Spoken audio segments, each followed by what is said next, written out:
Hello and welcome to my YouTube channel. आज इस video में हम लोग देखेंगे एक विज्ञापन जारी किया गया है झारखंड कर्मचारी चयन आयोग की तरफ से।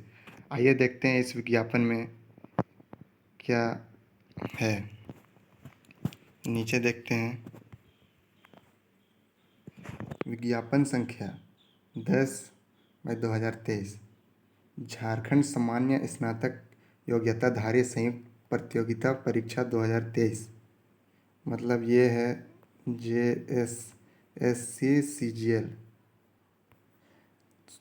जिन अभ्यर्थियों का यह इंतज़ार था कि JSSC-CGL नहीं आ रहा है, लो अब आ गया है विज्ञापन JSSC-CGL के लिए। आज इस वीडियो में हम लोग देखेंगे कंप्लीट डिटेल्स इस विज्ञापन में। क्या योग्यता है, क्या उम्र सीमा है, परीक्षा शुल्क कितना है, वेतनमान कितना है, उम्र सीमा क्या है, टोटल वैकेंसी कितना है, कब से कब तक यह फॉर्म आप भर सकते हैं। इन सभी कंप्लीट डिटेल्स आज इस वीडियो में देखेंगे। तो वीडियो को आगे बढ़ते हैं और विज्ञापन में जो इम्पोर्टेंट चीज़ है उसको देखते हैं। सबसे पहले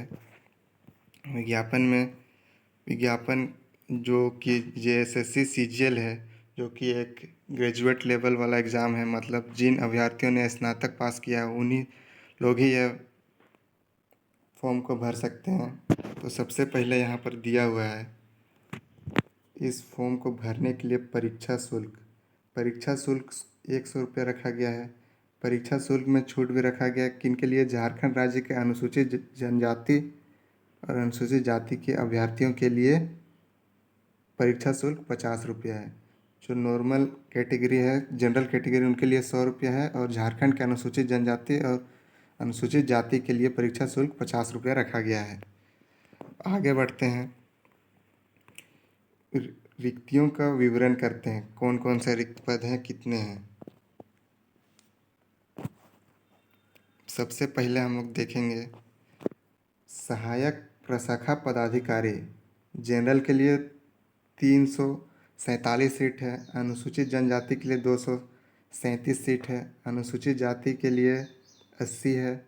अत्यंत पिछड़ा वर्ग अनुसूची 1 के लिए 67 है। अत्यंत पिछड़ा वर्ग के लिए अनुसूचित 2 के लिए 45 है। आर्थिक रूप से कमज़ोर वर्ग के लिए 87 है। और ये महिला का सीट आप देख सकते हैं, महिला का भी यहाँ पर दिया गया है। सहायक प्रशाखा पदाधिकारी के लिए अनुसूचित जनरल के लिए सबसे पहले 17 है। अनुसूचित जनजाति के लिए 12 है। अनुसूचित जाति के लिए 4 है।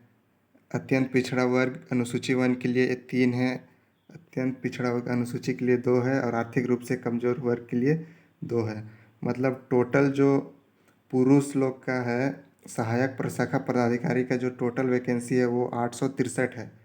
और महिला के लिए टोटल है 42 सीट, किसका, सहायक प्रशाखा पदाधिकारी के लिए। आगे बढ़ते हैं, दूसरा पद है उसके बारे में देखते हैं। दूसरा पद का नाम है कनीय सचिवालय सहायक। इसका जो टोटल पुरुष का जो पद है वो 335 है और महिला का 17 है। विभिन्न प्रकार के, जैसे कि जनरल के लिए 135 सीट है और महिला लोग के लिए जनरल 7 सीट है। अनुसूचित जनजाति के लिए 87 सीट है, महिला के लिए 4 सीट है। अनुसूचित जाति के लिए 33 है और महिला के लिए 2 सीट है। अत्यंत पिछड़ा वर्ग के लिए 27 है और महिला लोग के लिए 1 है। अत्यंत पिछड़ा वर्ग अनुसूचित 2 के लिए 20 है और महिला लोग के लिए 1 है। टोटल महिला लोग के लिए 17 पोस्ट है कनीय सचिवालय सहायक के लिए। आगे बढ़ते हैं, तीसरा जो कि पद का जो वैकेंसी निकला है उसका नाम है श्रम परिवर्तन पदाधिकारी। इसमें टोटल जो पुरुष के लिए है वो है 182 और महिला के लिए 9 है। तो सबसे पहले देखते हैं जनरल के लिए जो है, यहाँ पर आप देख सकते हैं जनरल के लिए पुरुष अभ्यर्थी के लिए 77 है, महिला के लिए 4 है। अनुसूचित जनजाति के लिए 49 है, महिला के लिए 2 है। अनुसूचित जाति के लिए 19 है पुरुष लोग का, महिला लोग का 1 है। और वैसे ही आप देख सकते हैं अत्यंत पिछड़ा वर्ग अनुसूची 1 के लिए 9 है पुरुष लोग के लिए, महिला के लिए 1 भी नहीं है। अत्यंत पिछड़ा वर्ग अनुसूची 2 के लिए 10 है पुरुष के लिए और महिला के लिए 1 है। आर्थिक रूप से कमजोर वर्ग के लिए 18 है, पुरुष लोग के लिए और महिला लोग के लिए 1 है। टोटल जो श्रम प्रवर्तन पदाधिकारी का जो पोस्ट है वो 182 है पुरुष के लिए और महिला के लिए मात्र 9 है। आगे बढ़ते हैं, एक और पोस्ट है, चौथा पोस्ट, जो कि प्लानिंग असिस्टेंट के नाम से है। इसमें भी टोटल इसमें ज़्यादा वैकेंसी नहीं है। महिला लोग के लिए तो 1 भी नहीं है, पुरुष लोग के लिए 5 है।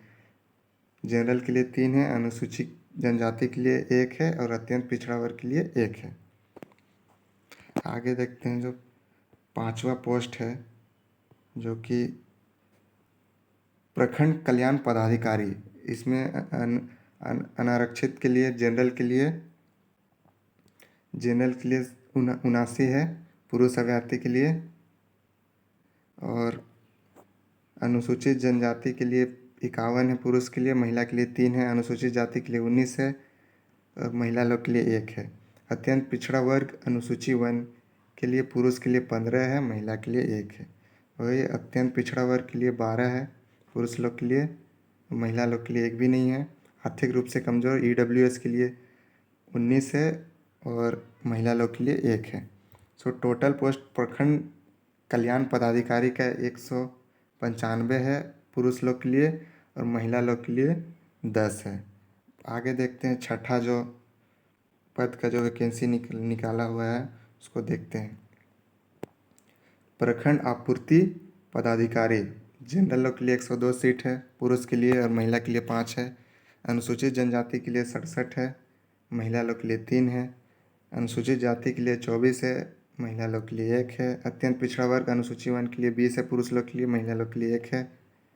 अत्यंत पिछड़ा वर्ग अनुसूची 2 के लिए पुरुष लोग के लिए 14 है, महिला लोग के लिए 1 है। अत्यंत रूप से कमजोर वर्ग के लिए 25 है पुरुष कैंडिडेट के लिए और महिला के लिए 1 है। टोटल जो है 252 है पुरुष लोग के लिए और महिला लोग के लिए 12 है।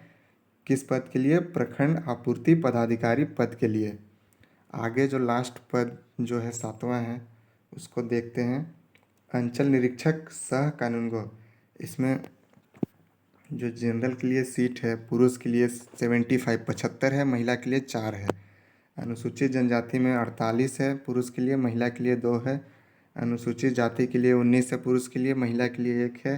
अत्यंत पिछड़ा वर्ग अनुसूची 1 के लिए पुरुष के लिए 14 है, महिला के लिए 1 है। अत्यंत पिछड़ा वर्ग अनुसूची 2 के लिए पुरुष लोग के लिए 11 है, महिला लोग के लिए 1 है।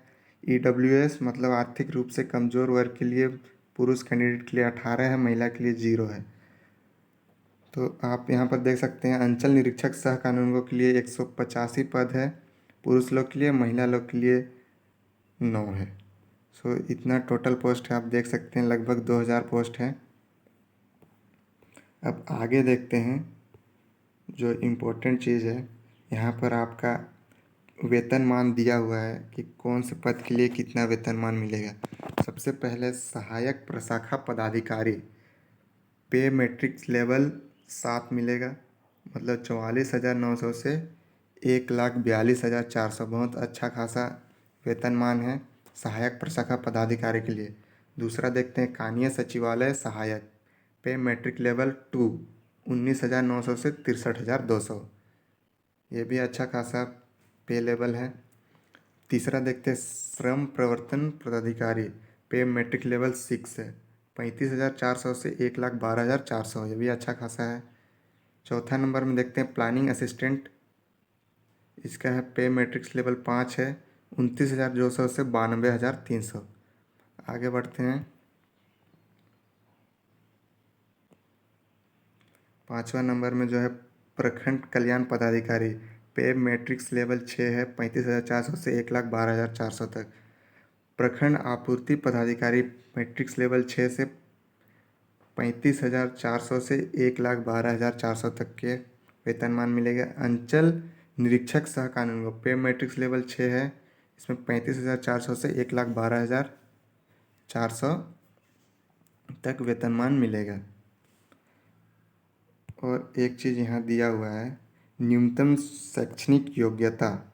ये देखिए यहाँ पर, एजुकेशन क्वालिफिकेशन, किसी मान्यता प्राप्त विश्वविद्यालय से स्नातक या समकक्ष डिग्री, मतलब बैचलर डिग्री होना चाहिए, स्नातक डिग्री होना चाहिए किसी भी विश्वविद्यालय से। ये है न्यूनतम शैक्षणिक योग्यता इस वैकेंसी को भरने के लिए। आगे बढ़ते हैं। जो इम्पोर्टेंट पॉइंट है, यहाँ आयु सीमा दिया हुआ है, इसको देख लेते हैं।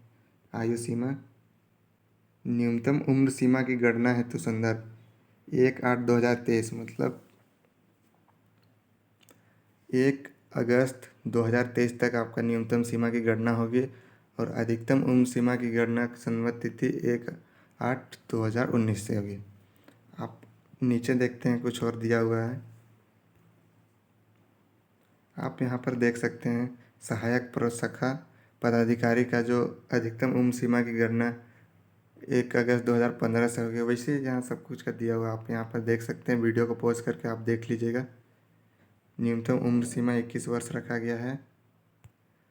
और यहाँ पर जो रिजर्वेशन कैटेगरी के लिए, जनरल के लिए जो अधिकतम उम्र सीमा रखा गया, अनारक्षित के लिए 35 वर्ष, अत्यंत पिछड़ा वर्ग अनुसूची 1, पिछड़ा वर्ग अनुसूचित 2, पुरुष एवं पुरुष के लिए रखा गया 37 वर्ष अधिकतम उम्र सीमा।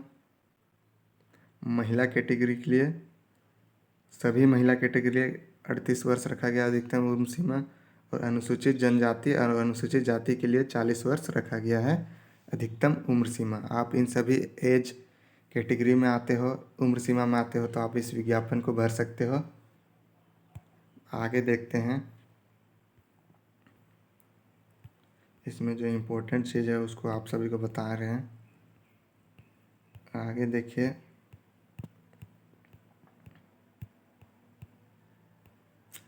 ऑनलाइन आवेदन भरने का महत्वपूर्ण दिशा निर्देश। आवेदन पत्र को भरने के पूर्व अभ्यर्थी विज्ञापन एवं विवरणिका को डाउनलोड कर ले तथा विवरणिका की शर्तों के अनुसार आवेदन पत्र की सूचना अंकित करें। मतलब आप सभी को यह विज्ञापन अच्छे से पढ़ लेना है। इस विज्ञापन को मैं अपने डिस्क्रिप्शन में लिंक डाल दूंगा, आप वहां पर PDF डाउनलोड करके आप देख सकते हैं। पहला नंबर में वही लिखा हुआ है कि ध्यान से पढ़ना है विज्ञापन को, फिर फॉर्म भरने जाना है, आवेदन करने के लिए जाना है। ख नंबर में देखते हैं, आवेदन भरने के पूर्व अपने फोटो एवं पूर्ण हस्ताक्षर की स्कैन्ड प्रति भी अपने पास रखें। मतलब अपना फ़ोटो और हस्ताक्षर का स्कैन कॉपी अपने पास रखें, वो ज़रूरी है भरने के टाइम में, आवेदन भरने के समय उनका ज़रूरत लगेंगे। ग नंबर में देखते हैं, सभी प्रमाण पत्रों को ध्यानपूर्वक देख लें। इन सभी में उनका नाम, पिता का नाम, अन्य विवरण सही है, अन्यथा आवेदन भरने के पूर्व उसे ठीक करा लें। आगे देखते हैं दूसरा पॉइंट में क्या दिया हुआ है।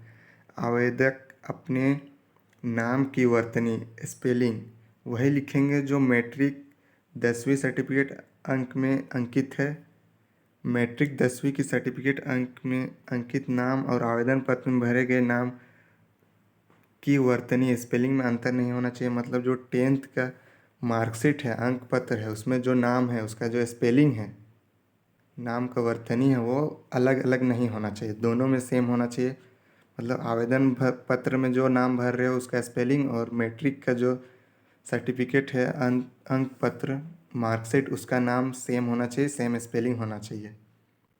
आगे दिया हुआ है, आवेदन में नाम से संबंधित सूचना में नाम के आगे श्री, मिस्टर, श्रीमान आदि शब्दों का व्यवहार नहीं किया जाएगा। सो आप लोग जब भी फॉर्म भरोगे तो मिस्टर, श्रीमान ये सब नहीं लिखना है वहाँ। तीसरा पॉइंट में देखते हैं, आवेदक अपने आवेदन पत्र के यथा निर्धारित स्थान वहीं जन्म तिथि यथा तिथि, महीना, वर्ष दर्ज करेंगे जो उनके मैट्रिक सर्टिफिकेट अंक पत्र में अंकित है। मतलब डेट ऑफ बर्थ, जन्म तिथि जो आपका मैट्रिक सर्टिफिकेट में है वही आप आवेदन भरने समय भी वही जन्म तिथि आप वहाँ लिखेंगे। अगर दोनों मैच नहीं करेगा तो आपका आवेदन रद्द कर दिया जाएगा।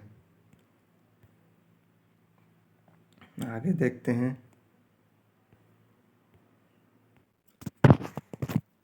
सबसे इम्पोर्टेंट चीज़ यहाँ पर आ गया है कि आवेदन प्रक्रिया पूर्ण करने की विभिन्न तिथियाँ। ऑनलाइन आवेदन पत्र के विभिन्न चरणों को पूर्ण करने की निम्नवत है।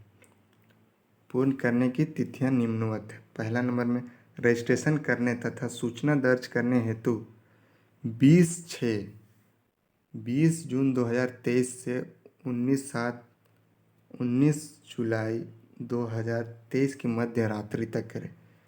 रजिस्ट्रेशन का आप डेट देख सकते हैं, 20/6 से 19/7/2023 की मध्य रात्रि तक कर सकते हैं। परीक्षा शुल्क भुगतान करने का दिनांक 21/7/2023 की मध्य रात्रि तक है। 21 जुलाई 2023 तक आप परीक्षा शुल्क भुगतान कर सकते हैं, मध्य रात्रि तक। ग नंबर में देखते हैं, फ़ोटो एवं हस्ताक्षर अपलोड करने आवेदन पत्र प्रिंटआउट लेने के दिनांक 23/7/2023 की मध्य रात्रि, मतलब 23 जुलाई 2023 तक आप अपना फ़ोटो एवं हस्ताक्षर अपलोड कर सकते हैं। अपना आवेदन पत्र प्रिंट आउट कर सकते हैं, मतलब जो फॉर्म भरेंगे आप उसका प्रिंट आउट ले सकते हैं 23 जुलाई 2023 तक। फिर जो ग नंबर में लिखा हुआ है, दिनांक 25/7/2023 से दिनांक 27/7/2023 के मध्य रात्रि तक ऑनलाइन आवेदन पत्र में अभ्यर्थी का नाम, जन्म तिथि, ईमेल आईडी या मोबाइल संख्या को छोड़कर किसी भी अन्य प्रविष्टि को संशोधित करने के लिए लिंक पुनः खोली जाएगी। मतलब ईमेल आईडी, मोबाइल नंबर, नाम, जन्म तिथि, ये सभी को छोड़कर जो एक्स्ट्रा डिटेल्स आप डालोगे उन सभी को सही करने के लिए लिंक खोली जाएगी, जिसके माध्यम से वैध अभ्यर्थी ऑनलाइन आवेदन पत्र की अशुद्धियाँ संशोधित कर सकेंगे। छूट सहित परीक्षा शुल्क भुगतान करने की तिथि में शुद्धिकरण का दावा परीक्षा शुल्क भुगतान की राशि तक सीमित होगी। आगे बढ़ते हैं, परीक्षा शुल्क भुगतान करने की प्रक्रिया। परीक्षा शुल्क जमा करने के लिए सबमिट टू प्रोसेड पेमेंट पर क्लिक करना है। नया पेज खुल जाएगा जिसमें आप टर्म्स एंड कंडीशन को टिक करके बटन दबाकर आगे बढ़ जाएंगे। इसके बाद सेलेक्ट पेमेंट कैटेगरी में जाके आप ये सेलेक्ट कीजिएगा, उसके साथ अपना रजिस्ट्रेशन नंबर डालकर अपना परीक्षा शुल्क भुगतान कर सकते हैं। पदों का विकल्प। अभ्यर्थी विवरणिका में प्रावधान न्यूनतम शैक्षणिक योग्यता के आधार पर उपलब्ध पदों के लिए अधिमानतः क्रम में विकल्प दे सकते हैं। मतलब आप अपना चॉइस दे सकते हैं कि आप किन पदों के लिए आवेदन भर रहे हैं। आगे बढ़ते हैं, परीक्षा का स्वरूप देख लेते हैं। आयोग द्वारा OMR आधारित परीक्षा ली जाएगी।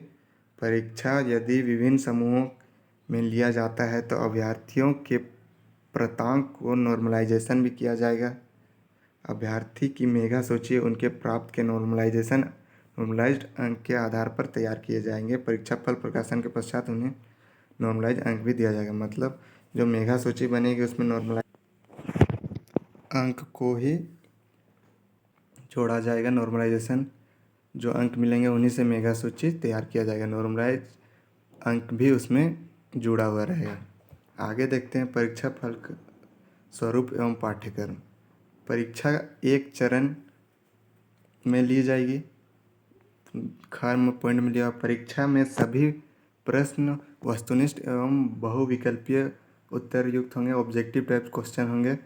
एक प्रश्न का पूर्ण अंक 3 है और प्रत्येक सही उत्तर के लिए 3 अंक दिए जाएंगे और प्रत्येक गलत के लिए 1 अंक की कटौती की जाएगी। मतलब माइनस मार्किंग भी है। सही क्वेश्चन सही करने पर, मतलब उत्तर सही करने पर 3 नंबर मिल जाएंगे और गलत करने पर 1 नंबर काट लिए जाएंगे।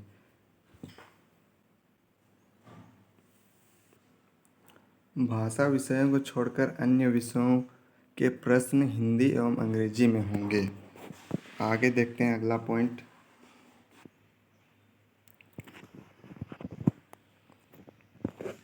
आगे देखते हैं घ नंबर में जो दिया हुआ है, मुख्य परीक्षा के 3 पत्र होंगे। यह परीक्षा 3 पालियों में ली जाएगी। प्रत्येक पत्र के परीक्षा की अवधि 2 घंटा की होगी। इसमें निम्न विषय होंगे। अब देखते हैं कौन कौन से विषय होंगे। पत्र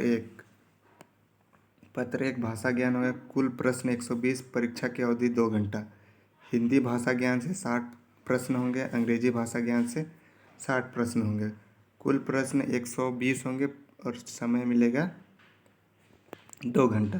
भाषा ज्ञान में प्राप्त अंक मात्र क्वालिफाइंग होगा, जिसमें उत्तीर्ण होने के लिए हिंदी अंग्रेजी भाषा ज्ञान में प्राप्त अंकों को जोड़कर 30% अंक प्राप्त करना निर्धारित रहेगा। इस पत्र में प्राप्त अंक मेगा सूची निर्धारण के लिए नहीं जोड़ा जाएगा। मतलब ये बस क्वालिफाइंग पेपर है, इसमें आपको 30% अंक प्राप्त करना होगा और इस प्राप्त अंक को मेगा सूची निर्धारण के लिए नहीं जोड़ा जाएगा। मेरिट लिस्ट बनाने के लिए यह मार्क्स नहीं जोड़े जाएंगे। अब पत्र 2 के बारे में देखते हैं। जनजातीय एवं क्षेत्रीय भाषा, कुल प्रश्न 100 होंगे, अवधि 2 घंटा होगा। हिंदी, अंग्रेजी, उर्दू, संथाली, बांग्ला, हो, खड़िया, कुड़ू, कुराव, खोटा, नागपुरी, पंचवर्गीय, उड़िया, इन सभी में से आपको एक भाषा की परीक्षा विकल्प के आधार पर अभ्यर्थी दे सकेंगे। इस परीक्षा में संबंधित भाषा के 100 वैकल्पिक प्रश्न पूछे जाएंगे। मतलब कि ऑब्जेक्टिव टाइप क्वेश्चन होंगे, ABCD ऑप्शन रहेंगे, उसमें से आपको 100 क्वेश्चंस पूछे जाएंगे और उसका समय मिलेगा 2 घंटा। आप इन सभी में से जितने भी यहाँ पर दिया हुआ है क्षेत्रीय जनजातीय भाषा, उसमें से आप एक चूज़ कर लीजिएगा आवेदन भरते समय। चिन्हित जनजातीय एवं क्षेत्रीय भाषा में 30% अंक प्राप्त करना अनिवार्य होगा। मतलब इसमें भी 30% अंक आपको लाना पड़ेगा क्षेत्रीय भाषा वाला प्रश्न में, पत्र में, जो कि 100 प्रश्न होंगे, 2 घंटा टाइम मिलेगा। अब आगे देखते हैं जो कि मोस्ट इम्पोर्टेंट पत्र होंगे, जो कि पत्र 3, जिसमें कि कुल प्रश्न 150 होंगे। परीक्षा की अवधि 2 घंटा होगी। सामान्य अध्ययन से 30 प्रश्न, सामान्य विज्ञान से 20 प्रश्न, सामान्य गणित से 20 प्रश्न, मानसिक क्षमता जांच से 20 प्रश्न, कंप्यूटर का ज्ञान 20 प्रश्न, झारखंड राज्य संबंधित 40 प्रश्न। सामान्य ज्ञान परीक्षा में 30% अंक प्राप्त करना अनिवार्य होगा। और इस टिप्पणी में दिया हुआ है कि पत्र 1 भाषा की परीक्षा में न्यूनतम अंक जो 30% है, इससे कम अंक प्राप्त करने वाले अभ्यर्थी नियुक्ति के लिए चयन हेतु असफल अयोग्य माने जाएंगे और ऐसे में अभ्यर्थी के पत्र 2 और पत्र 3 का मूल्यांकन नहीं किया जाएगा। इसी तरह चिन्हित क्षेत्रीय जनजातीय भाषा पत्र 2 में 30% से कम अंक प्राप्त करने वाले अभ्यर्थियों के प्रश्न पत्र 3 का मूल्यांकन नहीं किया जाएगा। मतलब इसमें जो लिखा हुआ है कि पत्र 1 में जो अभ्यर्थी न्यूनतम 30 अंक प्राप्त नहीं करेंगे, उनका पत्र 2 और पत्र 3 का मूल्यांकन नहीं किया जाएगा। वैसे ही पत्र 2 में जो अभ्यर्थी 30% अंक प्राप्त नहीं करेंगे, उनका पत्र 3 का मूल्यांकन नहीं किया जाएगा। ये लिखा हुआ है। आगे देखते हैं क्या इंपॉर्टेंट दिया हुआ है। ये सिलेबस टाइप से इसको देखते हैं। मुख्य परीक्षा का पाठ्यक्रम सिलेबस है। पत्र 1 में हिंदी भाषा ज्ञान में क्या पूछे जाएंगे? हिंदी अनुच्छेद पर आधारित प्रश्न, हिंदी व्याकरण पर आधारित प्रश्न, 30 प्रश्न पूछे जाएंगे। इस विषय में हिंदी अपठित अनुच्छेद, अनसीन पैसेज तथा हिंदी व्याकरण पर आधारित प्रश्न रहेंगे। अब ख नंबर देखते हैं अंग्रेजी भाषा ज्ञान। अंग्रेजी अनुच्छेद पर आधारित प्रश्न 30 प्रश्न होंगे। अंग्रेजी व्याकरण पर आधारित 30 प्रश्न होंगे। 60 120 प्रश्न होंगे। 2 घंटे टाइम मिलेगा। इस विषय में वही अनसीन पैसेज और अंग्रेजी व्याकरण पर आधारित प्रश्न होंगे। अब देखते हैं पेपर पत्र 2 में कौन कौन से क्वेश्चन पूछे जाएंगे। इसमें हिंदी, अंग्रेजी, उर्दू, संथाली, बांग्ला, मुंडारी, हो, खड़िया, कुरुक, इन सभी से संस्कृत, उड़िया, इन संस्कृत में से किसी एक भाषा की परीक्षा विकल्प के आधार पर अभ्यर्थी दे सकते हैं। इस परीक्षा में संबंधित पत्र के 100 बहुवैकल्पिक प्रश्न पूछे जाएंगे। जनजातीय एवं क्षेत्रीय भाषा पर पाठ्यक्रम परिशिष्ट 12 पर आधारित है। इसमें भी आप जब आवेदन देंगे तो आप इन सभी में से कोई एक क्षेत्रीय भाषा के विकल्प पे आप दे सकते हैं। आपको उन्हीं का तैयारी करना होगा और उसमें 100 प्रश्न पूछे जाएंगे। 2 घंटा टाइम मिलेगा और आपको वो करना होगा। सही उत्तर दोगे तो 3 नंबर मिलेगा, गलत करोगे तो 1 नंबर कटेगा। अब पत्र 3 के बारे में देखते हैं क्या है। पत्र 3 में जो पहला है सामान्य अध्ययन, इसमें किन विषयों से प्रश्न पूछे जाएंगे? देखिए, अंतर्राष्ट्रीय राष्ट्रीय पुरस्कार, भारतीय भाषा, पुस्तक, लिपि, राजधानी, खेल, इन सभी से आप वीडियो को पॉज करके आप देख लीजिएगा यहाँ पर। और मैं इस विज्ञापन का PDF मैं अपने डिस्क्रिप्शन बॉक्स पर डाल दूँगा। आप वहाँ पर लिंक पर क्लिक करके आप इसको डाउनलोड करके आप पढ़ सकते हैं अच्छे से। आगे देखते हैं। नंबर में सामान्य विज्ञान। इसमें से कौन कौन से टॉपिक पढ़े जाएंगे आपको? सामान्य विज्ञान के पत्र दिन प्रतिदिन के अवलोकन एवं अनुभव पर आधारित विज्ञान की सामान्य समझ एवं परिबोध से संबंधित प्रश्न होंगे, जैसे कि सुशिक्षित व्यक्ति से जिसने किसी विज्ञान विषय का विशेष अध्ययन नहीं किया हो अपेक्षित है। सामान्य गणित में आप बीजगणित, सामान्य त्रिकोणमिति, क्षेत्रमिति, इन सभी से मतलब सामान्यतः इसमें मैट्रिक 10वीं कक्षा स्तर के प्रश्न होंगे। मानसिक क्षमता जांच, इसमें आप देख सकते हैं यहाँ पर दृश्य, स्मृति, विभेद, इन सभी टॉपिक से आपको क्वेश्चन आएगा। विश्लेषण, संख्या, श्रृंखला, कूट लेखन, कूट व्याख्या, इन सभी से आपका क्वेश्चन रहेंगे सामान्य क्षमता जांच से। आगे देखते हैं कंप्यूटर